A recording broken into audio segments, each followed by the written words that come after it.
Hi everyone, welcome to this webinar on autism and social integration and why it can be such a challenge for those beautiful individuals on the autism spectrum.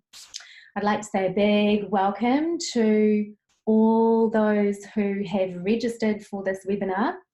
Also a big welcome to those people joining us here on Facebook Live.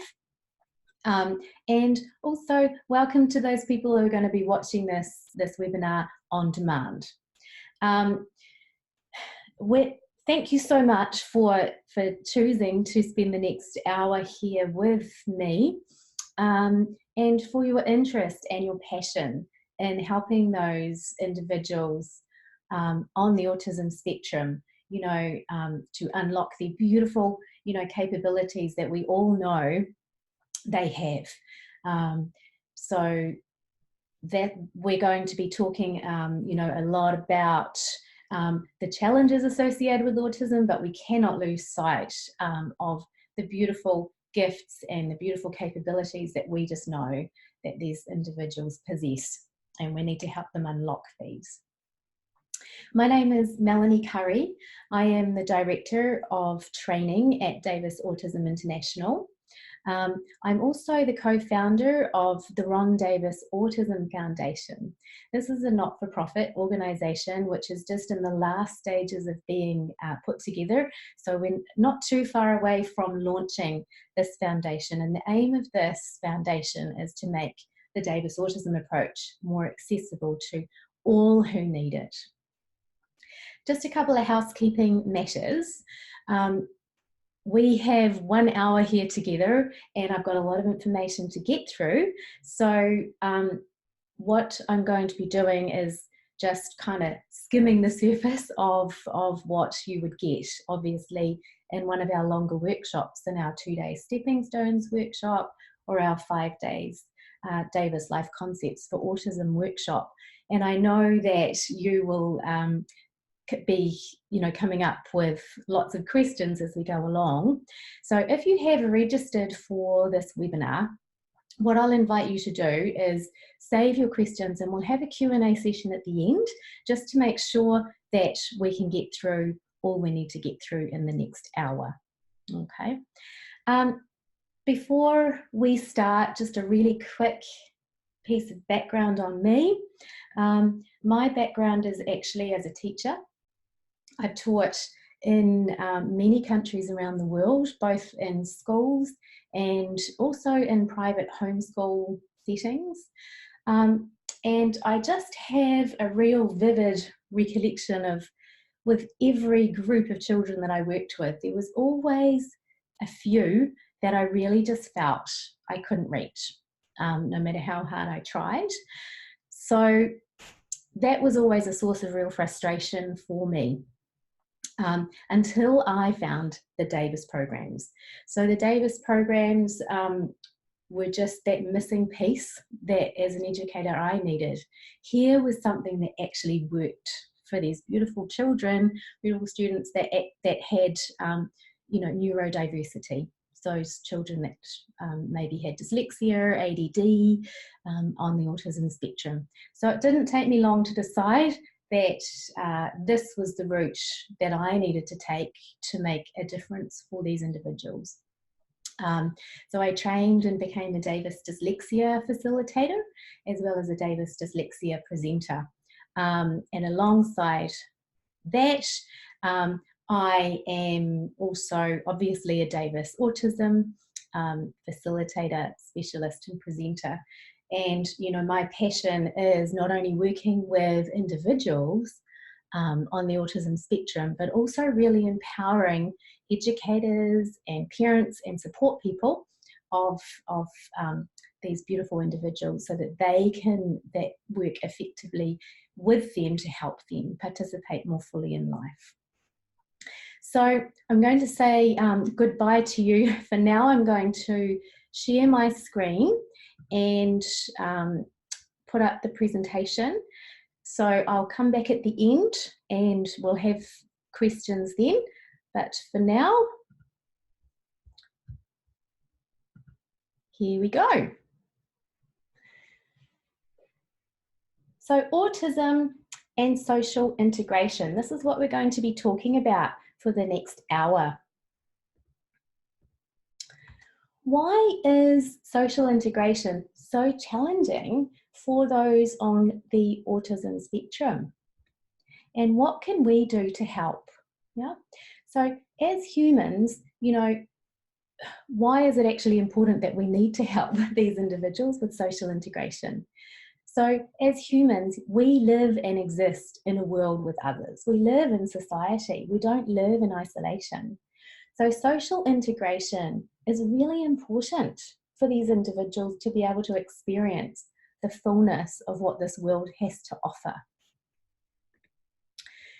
So in order to answer these questions, I'm going to explain autism from the perspective of a brilliant autistic genius, Ron Davis. Yeah, we're going to look at how Ron brought himself out of what he calls the void of autism in order to participate fully in life. And we're going to also look at how modeling fundamental life concepts in play, excuse me, and experiencing these concepts in real life can help an individual gain the knowledge and wisdom necessary for participating fully in the world. So as I've mentioned, I am an expert in the Davis Autism approach. And here at Davis Autism, our mission is to empower those with autism to participate more fully in life, whatever that means for them. To give you some context, I'd like to take a few minutes to share the story of Ron Davis. Now, Ron Davis is the creator of the Davis Autism approach. Ron, in 1942, was diagnosed as a Kanner's baby. Now, Dr. Leo Kanner coined the word autism, but he didn't coin the word autism until 1943. So, Ron was about before the term autism was actually coined. Back in those days, a child such as himself would have been institutionalized, but his mother was an absolute angel and she refused for him to be institutionalized. So he was able to stay at home and eventually go to school.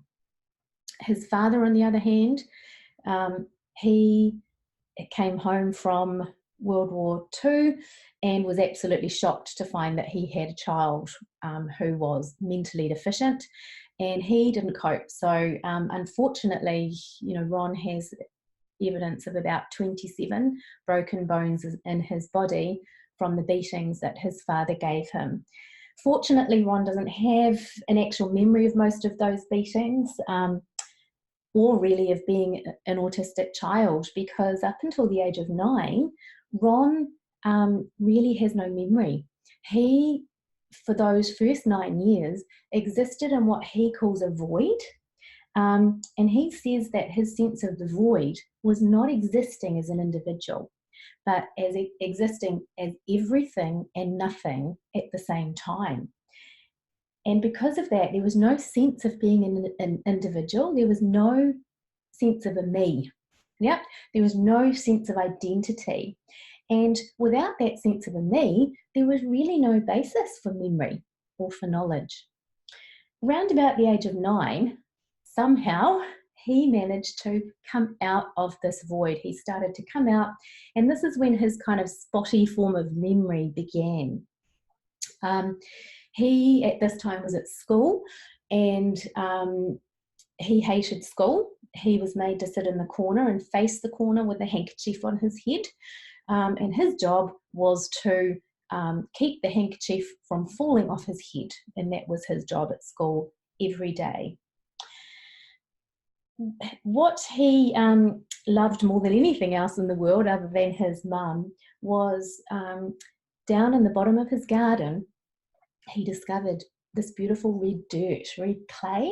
And when he mixed that with water, he found he could make things. He could start to make things. So he started to create things out of clay, and then they would dry as hard as rock. And he, made things that he loved and that he was interested in. But he also started to make models to help him understand the world. He started to make models of scenarios um, of a before and an after. He started to make models of a cause and an effect. So he started to make models of consequence and started to realize how these concepts worked in the world. And through doing this, he unwittingly was starting to help really create that foundational core identity to help him understand the world. Round about the age of 12, he had his IQ tested and they realised he actually had an IQ. It was very low, it was 50, but it was enough to have him turn around in the class and he could look at what was going on there. He still hated school, and most of his learning actually happened in this clay pit at the bottom of his garden. And so he continued to make concepts out of clay to help him understand the world. And as he built these concepts and added to his identity, he was actually adding also to his intellect. That your intellect is being the foundation for your intellect is actually your identity. So, age 17, you had risen to 137. What I found. Sorry about that. And he was started to give speech therapy. And at about the age of 17, he was able to start speaking. So up until the age of 17, he really didn't speak much. But at age 17, he learnt how to communicate and speak in sentences. By about the age of 27, he was given another battery of IQ tests, and lo and behold, his IQ was now 169, which is that of a genius. And he says, people treat you differently when they know that you're a genius. So that's the story of Ron and how he brought himself out of autism and into the world. Yeah. And I'd like to quote Ron just to finish off on his story here. And he says, once my identity began to develop and my memory began, my primary desire in life was to become a real human being. I could see that others were something that I wasn't. My primary task from the beginning was to find a way that would allow me to be normal, or at least appear to be. If I could find my own way through this chaos, and if I could provide a map for others of my kind to follow, then there would be value in my existence. The Davis autism approach is my best effort at providing that map. So that's Ron. And now I'd like to look with you at the childhood development stages, the Davis childhood development stages. In order to understand autism, it's really important to first understand neurotypical childhood development. And, I believe you would agree that those people on the autism spectrum do not follow that typical pathway of natural childhood development. Something has kind of gone awry in that sequence of development there. So we need to look at neurotypical childhood development in order to understand what's going on. So phase 1 is in what we call individuation. This is within the first kind of 2 years of life. So between the ages of 0 and 2, when we are born, we have a job to do. And our job is to get all of our neural networks into harmony, all of our senses integrated so that we can perceive the world accurately. We have to develop a stable point of perception that we can input data from and evaluate it so that it's accurate and consistent every time. And by doing this, what we are actually doing is realizing where we are in space, in the world, and we realize that we are actually separate beings from other people and other things. And that is our very first job in life, and that's individuation. Once we have got to that point of individuation, realizing that we are a separate being, we start to develop that real sense of me and what I like and what I don't like and what I want and what I don't want. And we start acting on those likes and dislikes, wants and don't wants. And that's the beginning stage of identity development. Yeah. In this phase of identity development, we start to develop our what we would call our core identity. It's kind of like we've developed a filing cabinet that we can start taking in experiences and anchoring them in us. And they become the framework for building knowledge. So we might go and pet a cat and realize that if we pet this cat gently, they might purr and it might be a really lovely experience. But if we go and pet the cat and we're really rough, we might get scratched. So those experiences come in and get anchored in us for future thinking. And we call this phase identity development. Now, our identity is never complete. We are continually learning, we're continually growing every day. But what happens is when we have sufficient core identity, we can start interacting with others, yeah, and we can start to have relationships. So then we can move into this next stage of social integration. And social integration is, when individuals become aware of and actively seeking interaction with others. The more time we spend with others, the more we learn what's acceptable behaviour and what is not. Yeah. A significant aspect of this stage of social integration is becoming aware of the feelings of others, becoming aware of the values of others, and behaving accordingly. Now, in Davis, we are looking at taking individuals through these 3 stages. The Davis stages are aligned very closely with Piaget's stages. Now, this is based on rigorous research. Piaget, back in 1936, was the very first psychologist to make a systematic study of childhood cognitive development. And his theory is still just as robust today.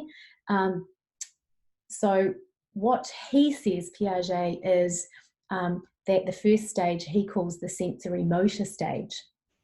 And once again, this is birth to 2 years. And the characteristics of this stage is that the infant knows the world through their movement and sensations. And what does that sound a lot like? That sounds a lot like individuation. Individuation is when we get our senses into harmony and we start to use our perceptions and find out where we fit in the world. And the changes that you see throughout this stage is that infants learn that things continue to exist even though they cannot be seen. They realize that they are separate beings from people and objects around them, which is another significant aspect of what we call individuation. And they realize that their actions can cause things to happen in the world around them. So it's that rudimentary beginning part of cause and effect. Yeah. So they might be, sitting up eating and they might drop their spoon and, dad might come along and pick it up for them. Yeah. And they might kind of go, oh, I just caused that to happen. So they'll do it again and it becomes a bit of a game. So you see that cause and effect learning come into play there. And learning occurs through what Piaget calls assimilation and accommodation. So very simply, assimilation is like if you have a file in your filing cabinet of experiences, an experience will come in and it will fit into that file that you've already got. Yeah. Accommodation is when you have an experience that kind of doesn't fit, so you need to create a whole new file for that. Then moving on to the second stage, this is kind of equivalent to our Davis stage of identity development between the ages of 2 and 7. And this is when children begin to think symbolically and learn to use words and pictures to represent objects. They also tend to be very egocentric and see things only from their point of view. Yeah, they struggle to see things from the perspectives of others. And even though they are getting better at language and thinking, they are still thinking very concretely. And what we know is that with those individuals on the autism spectrum, a lot of individuals can kind of get stuck at this stage, being very egocentric, not being able to see the perspectives of other people, and also thinking in very concrete terms. So there can just be a real kind of stuckness here. And if we just go back for a minute to the first stage, we also can see that there's pieces of this where autistic individuals may have got stuck. So those individuals who are perhaps non-verbal, there's a part of them that has been sort of stuck in this stage.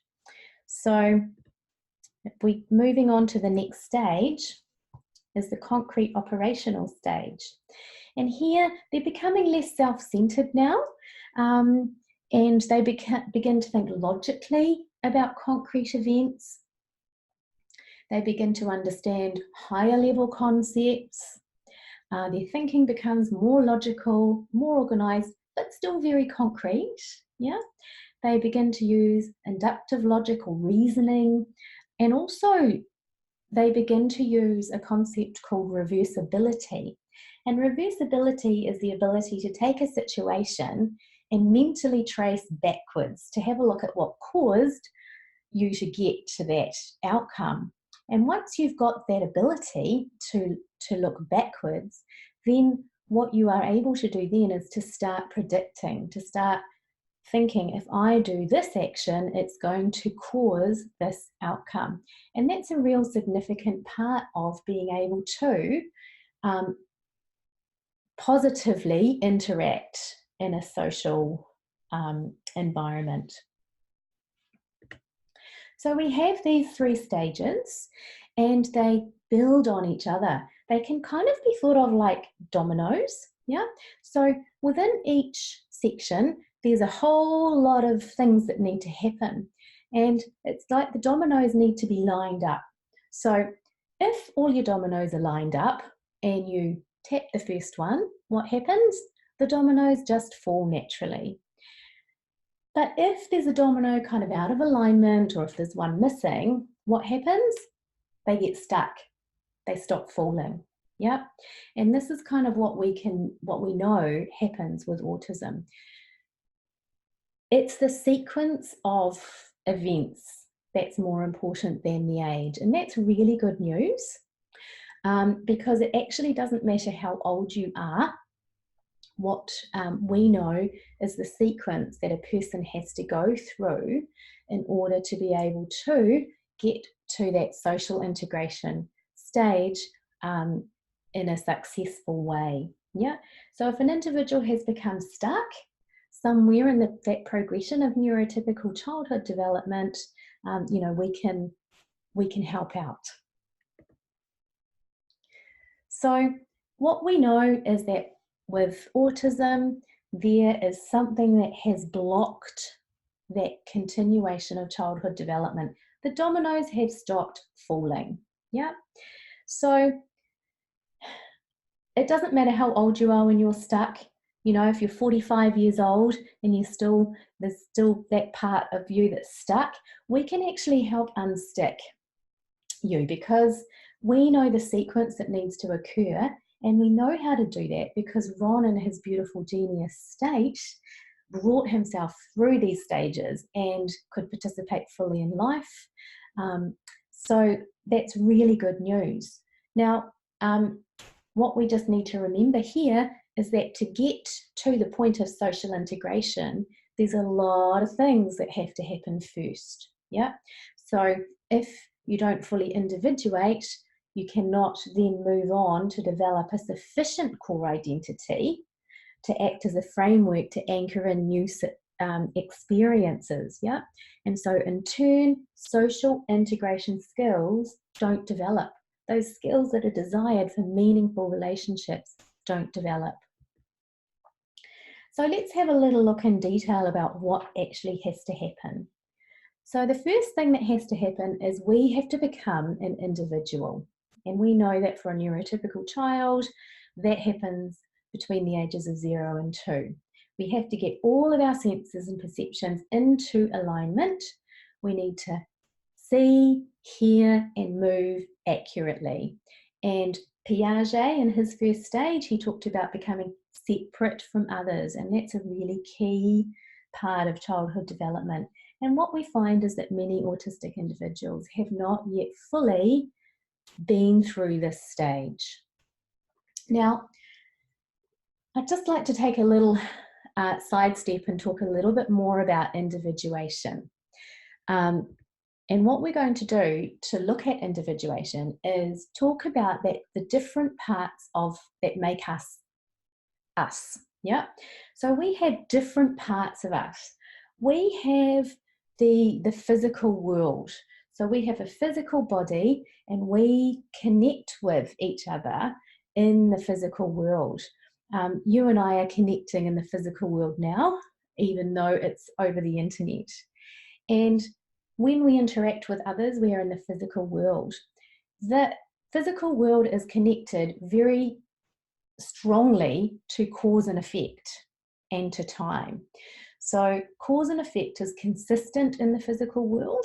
If I was to walk out my back door in the physical world, I would be in my garden. Every time I walk out my back door, I'm in my garden. Yep, cause and effect. Now, in the physical world, our actions impact on others, and others' actions impact on us. Yeah, so that is the physical part of us. We also have our thought world, and I bet a lot of you can really relate to the spending a lot of time in our thought world. We all do it, some more than others. Yeah, and your thought world is where you can entertain yourself, where you can be creative, where you can problem solve. And the thing with the thought world is that we can be in our thought world without actually, being present to the physical world. Anything goes in our thought world. If I walk out my back door in my thought world, I could just as easily be in outer space as I could be at the bottom of the ocean, because there is no consistent cause and effect. So if you're spending too long in your thought world, you're actually going to end up missing out on the physical world concepts, the natural laws of the physical world, because you're not in the physical world to fully perceive and experience that happening. We also have that other part of ourself, and I'm just calling that the instinctive world. It's that part of us that's driven by urge. It's that part of us where we seek pleasure and avoid pain. Yeah, there's no rational thought that comes with our instinctive world. It's kind of like if you were sitting at a baseball game or a cricket game and a ball came hurtling towards you, what are you going to naturally do? You're naturally probably going to close your eyes and put your hands up in front of your face to protect yourself. That is coming straight from that instinctive world. There's no time to stop and think. It's just doing that action instinctively. Yeah. So we have these three parts to self. Now, when you're a neurotypical child developing, what happens is that you can integrate these three parts, and these three parts can exist in harmony. Yeah. With someone on the autism spectrum, what we know is that they spend a lot of time bound to their instinctive world. They are acting, being driven by their urge, because the world is so confusing and so overwhelming. The physical world is scary. So that urge to seek pleasure, to avoid pain, to seek safety is really strong in these beautiful individuals. And you can see that. You can see that in their often self-soothing, self-stimulation behaviours. You can see it very much in meltdowns. When you've got someone, a loved one who's having a meltdown, there is no reasoning with this beautiful individual, because it's not coming from a place of rational thought. It's coming from a place of overwhelm. Yeah. And also with this instinctive world, there's that sense still of connectedness. Yeah. Like when Ron was talking about a sense of being everything and nothing at the same time, that is kind of connected to your instinctive world. So there's all of that that goes on when you're very bound to that world. Also, individuals on the autism spectrum can spend a lot of time in their thought world. It is very enjoyable in there.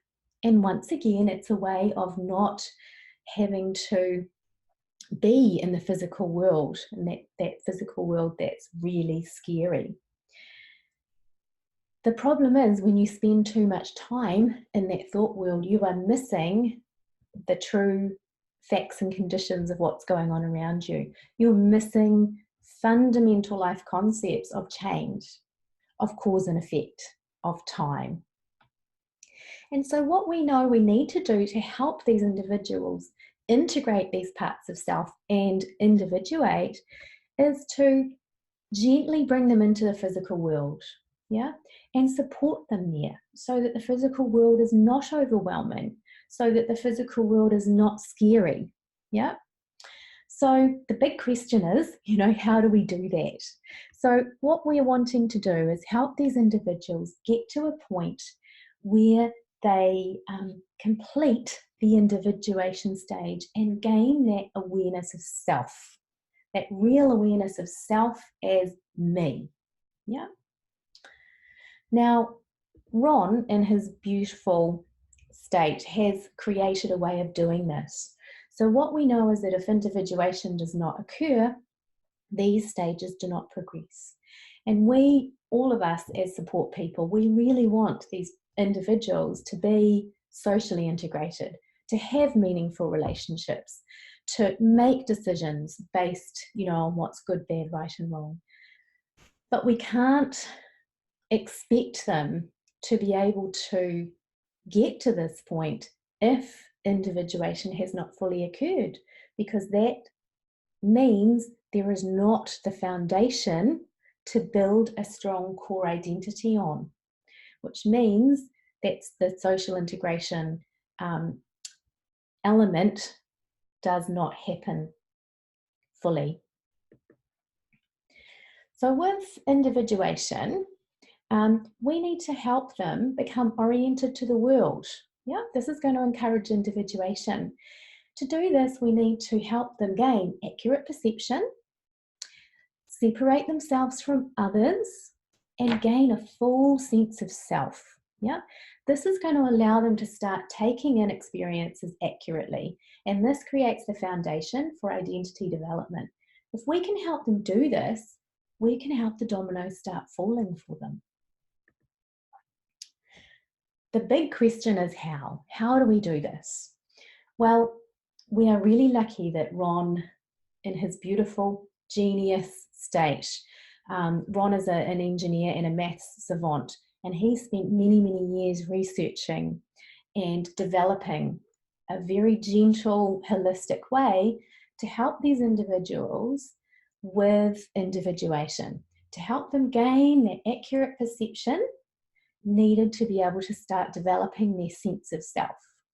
And all it is it's simply a sound. It's just a sound, and it's called Davis auditory orientation. And the sound is listened to through headphones. We fondly call this sound the ting because it does sound like a ting. It's a specific sound that has been recorded at a particular pitch and oscillation. So what happens is that it's been recorded in a focal place, a stable place, where when an individual is listening to it, they hear it in the same place every time. So it's helping using the auditory sense to encourage a stable point of perception so they can perceive from that place every time to gain that accurate perception, a consistent perception. Yeah. So what we know with this, the ting sound, is that it's a tangible way of establishing orientation. And once someone's oriented and they've got accurate perception and they can see and perceive and sense where they are in this world, they can start developing that sense of self. And that has just kick-started individuation.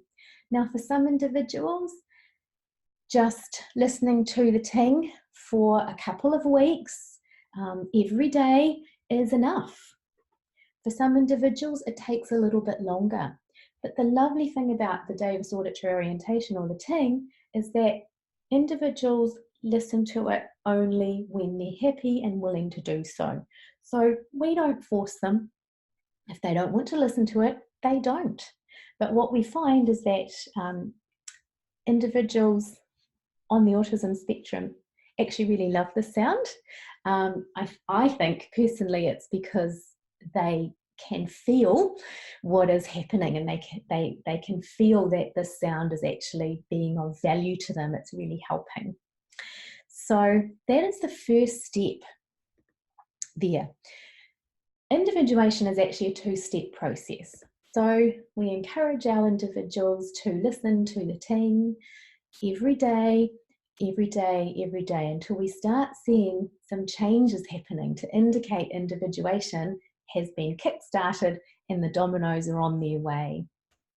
The next step in the process for the Davis Autism approach is to bring into awareness that real sense of self, that real sense of me.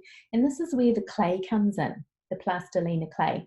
Now, we don't use red dirt and mortar like Ron did at the bottom of his garden. We use a plastilina clay, which is not sticky, and it's remoldable and it's reusable. So it's very user-friendly and easy to use. And so what we have is our individuals to make a representation of themselves, to really gain that sense that this is going to represent me. And when we look at these life concepts, me is going to be in every single one of them, because me is now in the physical world interacting with the physical world. And we also spend a little bit of time looking at the three parts that make up self, just like I talked about before. So we look at the idea of the physical body and the physical world. We look at the idea that we have thoughts, we have our mind, and that is something that happens private to self. And when we're thinking about things and we're too long in our thought world, we're not in that physical world. So we've got our physical part of us and we've got our thoughts, and we've also got that part of us that just makes us who we are. It's that part that makes us, you know, love broccoli, but really not like Brussels sprouts. It's the part of us that loves a particular type of music and doesn't love others. So we're just calling that our life force. Yep. And that's just the part, the urge to be who and what we are. Yeah. Once we have looked at these parts of self, that's enough for those dominoes to have started falling. It's enough of a foundation to help these individuals move into starting to develop their identity in a solid way. And that's going to provide the best foundation for social integration. So we've kick-started the natural developmental pathway. And now we can move into identity development. So identity development refers to the learning that normally takes place as children grow and learn concepts that help them understand how the world works and how they work. When we individuate, we become kind of a something. We become a being. We become separate. With identity development, we very quickly move into becoming a someone. Yeah, this is where our likes and our dislikes and our wants and our not wants start to come in. We are creating our identity. We're continually creating our identity, but that real core identity happens earlier on in childhood development. And what we know, and this is key, that creating your identity can only happen through real life experiences, not through thinking, not through talking, not through intellectualizing. Yeah. So we need to help these individuals have real life experiences while they are being present to the world, while they have got that accurate perception going on, so that they can help to learn these fundamental concepts that have not necessarily been picked up. Yeah, I know that you would have, been teaching all the way along these fundamental life concepts to these children, and it's not like they're not taught them. It's not like they're not taught cause and effect, time, and all of those others. But what we know is that those concepts haven't stuck because individuation didn't fully occur. So the identity development phase, it's kind of like that filing cabinet for that individual was not fully formed. It might have had some holes in the bottom. So experiences might have gone in and straight out the bottom again. So it's not like they haven't had experiences, it's just they have not had that solid framework to help those experiences go in and stay with them. I hope that makes sense. So this stage begins around about the age of 2, generally for a neurotypical child. If we're working with someone using the Davis Autism approach, it doesn't matter how old you are. We help kickstart that individuation, and we can then move into the identity development part. So we could help individuals on the spectrum to become individuated and then just leave them to it. But what we know is that wouldn't be fair, because even if it's a child of 5 that we're working with, or if it's an adult of 65, there is a lot of years in there of experiences that have not been assimilated accurately. So what we do is we help to give a set of essential life concepts to help that individual understand the world and understand how it works, to take the chaos and the confusion out of it for them. So the Davis approach is that we give explicit teaching of one concept at a time, starting with the very simplest and moving up to the most complicated. And the key of anchoring in each concept is real life experiences, really experiencing that concept and adding the concept into that filing cabinet of their identity. The wonderful thing is with this approach is that it doesn't take away anything from the beautiful uniqueness of the individual. It just enhances what they already have. Yeah, it's just filling in the gaps. To give you a really quick example of a couple of concepts that we cover, this is the very first concept we look at, and it's the idea of change. Now, change is just a natural law. It happens all the time, all around us, and it's simply something becoming something else. Now, those of you who know someone on the autism spectrum know that change can be confusing, change can be overwhelming, and really scary. And a lot of individuals struggle and resist change. Yeah, and that is because this fundamental concept is not solid yet for them. Yeah, so all we do to simply look at the idea of change is, first of all, we look at it in the environment and we encourage them to make a model of change. And in this model here, it's just simply some blocks becoming, that's what the arrow shows, a tower. Something becoming something else. Change. And you can see that the model of self is in there, in the model, because self is just observing. Yeah? Change happens all the time all around us. We're not involved in every single change there is in the world. So self is just simply sitting there or standing there watching the change. Now, this is enough to kind of open up a bit of a new file in the identity filing cabinet. What we really need to do then is to start having experiences to anchor these in, yeah, so that it's really clear and it makes a lot of sense. So what we do then is we have lots of experiences of change. So here is one experience. It might simply be in the kitchen, an empty bowl becoming a full bowl, and that is simply change, something becoming something else. Yeah, and we do lots and lots of those experiences until the individual really has integrated that concept. So what does it look like when someone doesn't have the concept of change in their identity, when change is missing for them? We see things like an individual who is really uncomfortable with new experiences, limited interests, they want their interests to stay the same, inflexibility in routines, wanting the same routine every day, inflexibility in schedules, limited food choices, yeah, always wanting the same food because that is safe, set opinions, and of course we see meltdowns when things change, if plans change, if people's appearance change. It's just that idea of not knowing what change actually means, and change being random and chaotic rather than a natural law of something becoming something else. I'm going to share one more concept with you, and that builds on the idea of change, and that's the idea of consequence.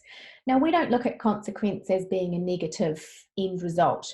What we look at is something that happens because of something else. So when we talk about consequence, it's actually the cause and the effect together. So this silver beet here in this picture has grown as a result of planting the seed and watering it, yeah? So that is the consequence, both the cause and the effect. It's not just the effect. So what we do is we simply make a model of consequence. That looks really similar to change, doesn't it? And that's because it still is change, we're just building on it. What we're looking at here is how we as a human being interacts with the idea of change, how we can cause change. So here, the model of self is causing the blocks to be built. So there is a tower because I built it. And that whole idea is the idea of consequence. And what we're doing here is connecting the cause and the effect, the before and the after. A lot of our individuals that we work with on the autism spectrum have snapshots in time. So they'll have the before and they'll have the after, but there won't be that arrow, that connection to connect those two things together. So what we do then is we go out into the environment and explore this idea of consequence. So just to build on the idea of the bowl and the empty bowl, what we would do is we would look at the end result and what caused it. So here's the end result. There's a full bowl. Why is there a full bowl? Because I filled it. That's a consequence. The bowl is full because I filled it up. Yeah. When consequence is missing, this is the kind of thing that we would see in an individual. So they might repeat negative behaviours despite having negative past results. They might blame others, or they might blame something else because they have not been able to connect it's a behaviour that they're doing that creates that negative result. There's often confusion when they get in trouble because they have no idea how they got to that point in time. You'll see possibly hurting others without meaning to. Yeah, impulsive behaviours because there is not that understanding of being able to look at what you're doing and predict what that might cause, and just ending up in situations without realising how they got there. After consequence, we do look at a whole lot more concepts, and they do get more and more complex.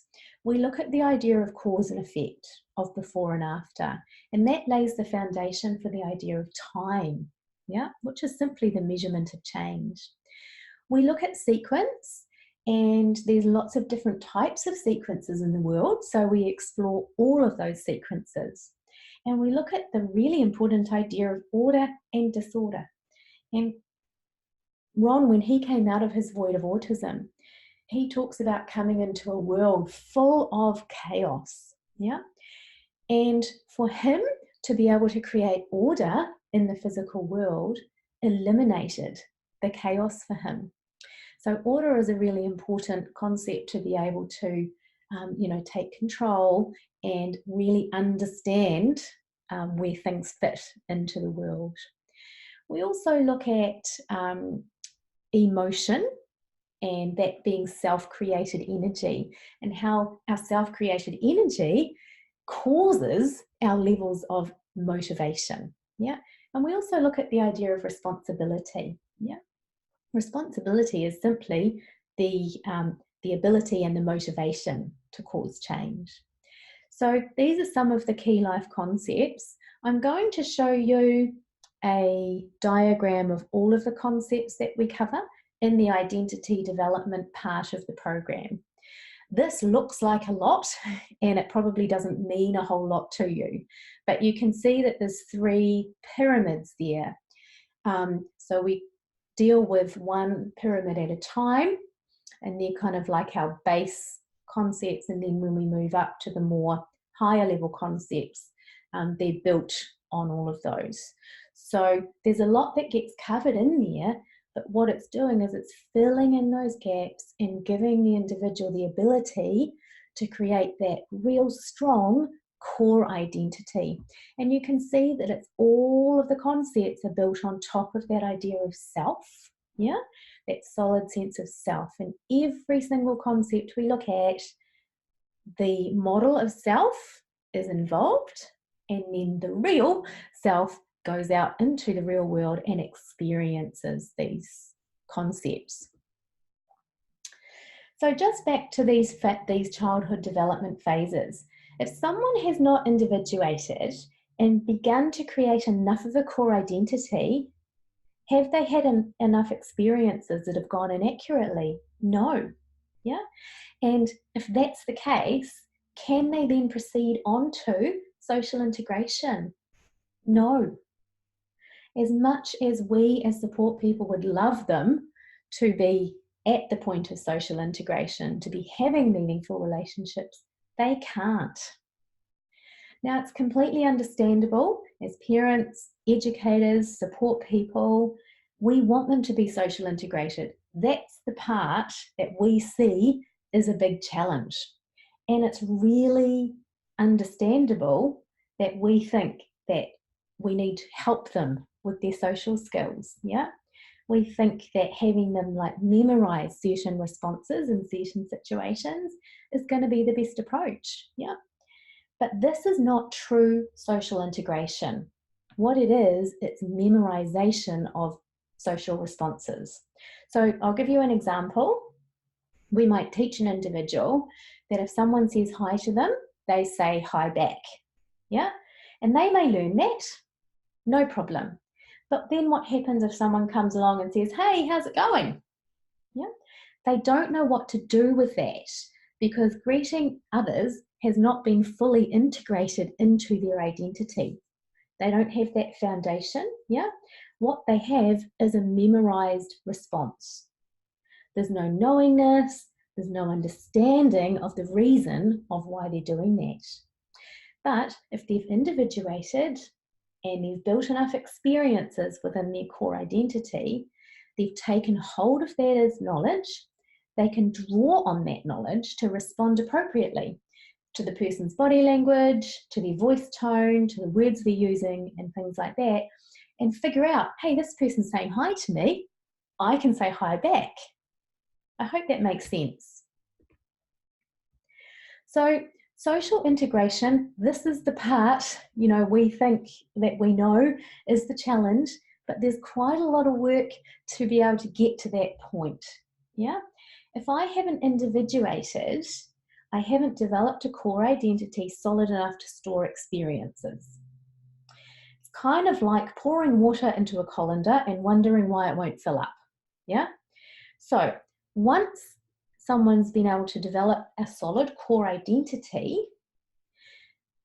taking in the concepts such as consequence, they can realize the cause and predict next time. And this is essential for social integration.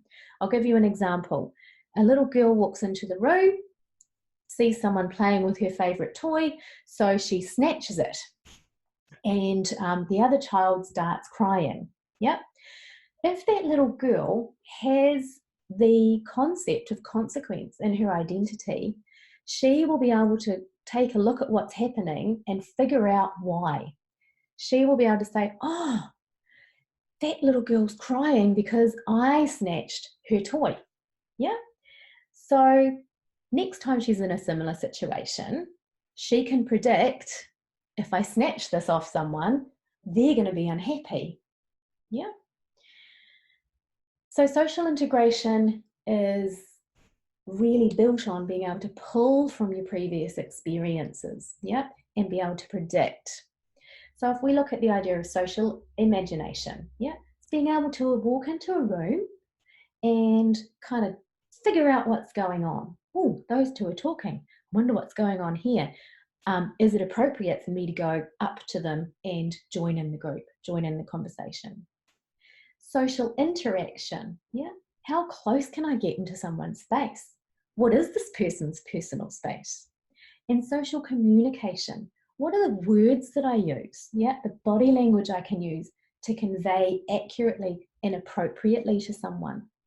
And we can only have these things if we've got enough of a core identity, enough of experiences, knowledge and wisdom that's in our identity that we can draw on for this.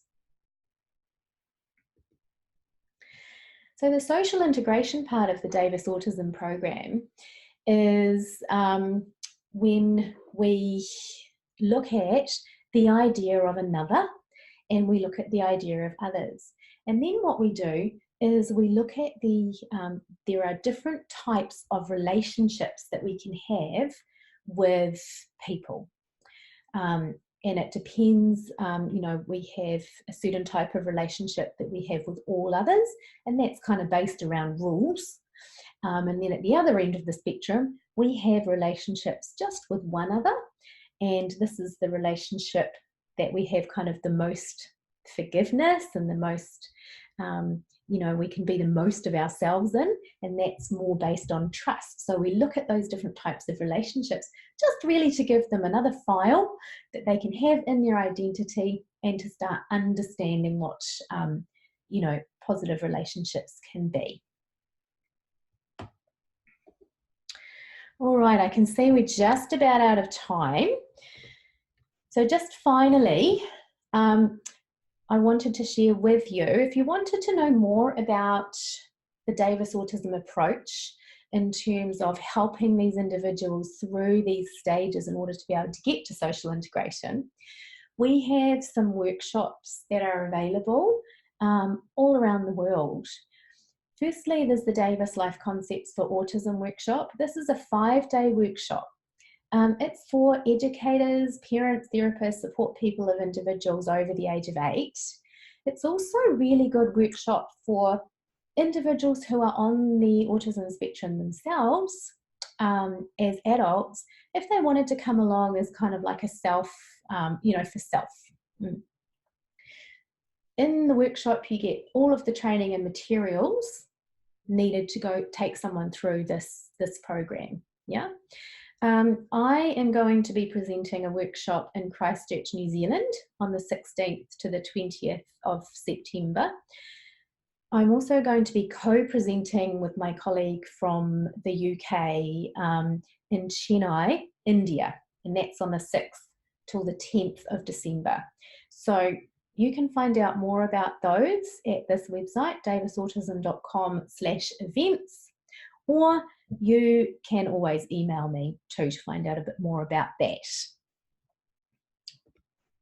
The other option is the Davis Stepping Stones workshops. Now they are for those under the age of 10. So Stepping Stones 1 is for to support children sort of from the ages of 3 to 8. That is a 2-day workshop. Stepping Stones 2 is up to the age of 10 because we do slightly more complex concepts. This is for educators, parents, therapists, support people of individuals under the age of 10. It's also for support people of those who may be older but have limited verbal ability. And once again, you get all the training and the materials to be able to work with that person who is on the autism spectrum with support.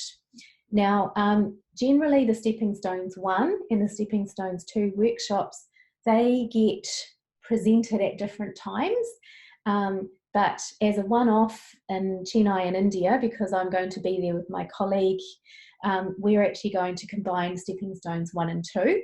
So that's going to be a 3-day workshop from the 2nd to the 4th of December. And once again, you can find out more about that on davisautism.com, or you can email me to find out more.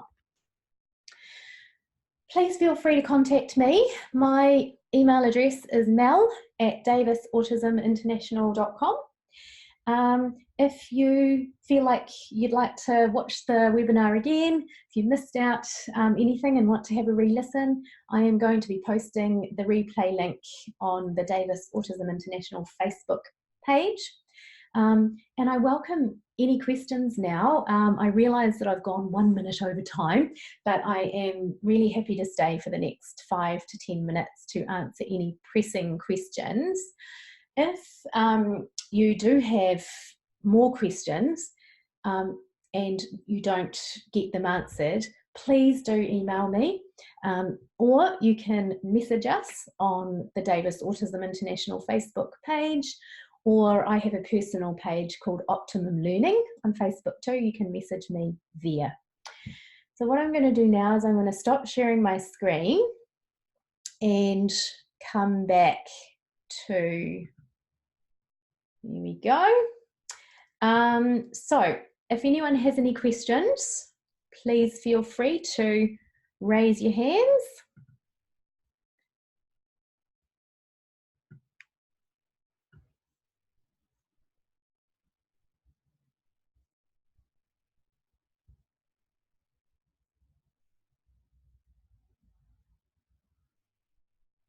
No questions?